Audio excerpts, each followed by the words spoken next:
বেশিরভাগ ট্রেডার হেরে যায় না, তারা জিতে যাওয়ার ঠিক আগের মুহূর্তে নিজেই খেলা ছেড়ে দেয়। বিষয়টা শুনতে অদ্ভুত লাগলেও বাস্তবতা এটাই। আপনি যদি ট্রেডিং করেন তাহলে হয়তো এই অনুভূতিটা আপনারও হয়েছে।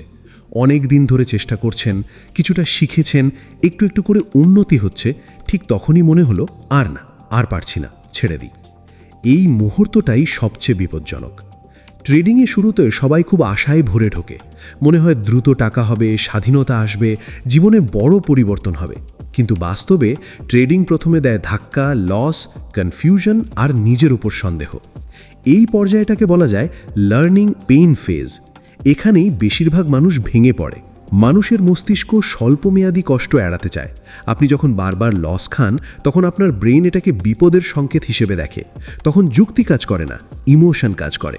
মনে হয় আমি বোধহয় ট্রেডিংয়ের জন্য তৈরি নই, এটা আমার দ্বারা হবে না, সবাই পারে, আমি পারি না। এই নেগেটিভ সেলফ টক আপনাকে ভিতর থেকে দুর্বল করে দেয়। কিন্তু এখানেই একটা ভয়ঙ্কর সত্য লুকিয়ে আছে। আপনি যত লস দেখছেন, যত ভুল করছেন, ততই আপনার অভিজ্ঞতা বাড়ছে। আপনি অজান্তেই শিখে ফেলছেন কোন ট্রেড কাজ করে না, কখন এন্ট্রি নেওয়া উচিত না, কোন ইমোশন আপনাকে সবচেয়ে বেশি ক্ষতি করে। এই শেখাগুলো একদিন হঠাৎ করে লাভে রূপ নেয়, কিন্তু সেই দিনটা আসার ঠিক আগেই বেশিরভাগ ট্রেডার ছেড়ে দেয়। আর একটা বড় কারণ হলো লস অ্যাভার্শন। মানুষ লাভের আনন্দের চেয়ে লসের কষ্ট দ্বিগুণ বেশি অনুভব করে। তাই টানা কয়েকটা লস হলেই মনে হয় সব শেষ। অথচ স্ট্যাটিস্টিক্যালি এটা নর্মাল। ভালো ট্রেডাররাও 40-50% ট্রেডে লস খায়। পার্থক্য হলো তারা লসকে ব্যক্তিগত অপমান ভাবে না। এছাড়া আছে ইমিডিয়েট রিওয়ার্ডের নেশা। ট্রেডিংয়ে ফলাফল ধীরে আসে, কিন্তু আমরা চাই এখনই প্রফিট। সোশ্যাল মিডিয়ায় অন্যদের প্রফিট স্ক্রিনশট দেখে মনে হয় আমরা পিছিয়ে পড়ছি। তখন নিজের জার্নির উপর বিশ্বাস নষ্ট হয়। আমরা ভুলে যাই যে ওরা যে জায়গায় আছে সেখানে পৌঁছতে তাদেরও এই কষ্টের পথ পেরোতে হয়েছে।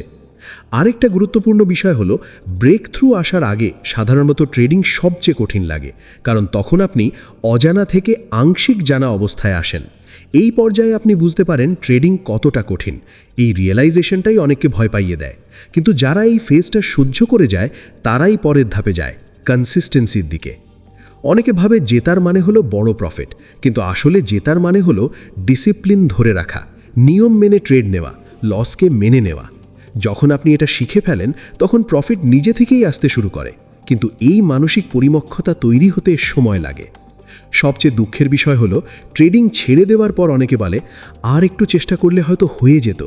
এই হয়তোটাই প্রমাণ করে তারা আসলে জয়ের খুব কাছাকাছি ছিল, কিন্তু তখন তাদের ধৈর্য শেষ হয়ে গিয়েছিল।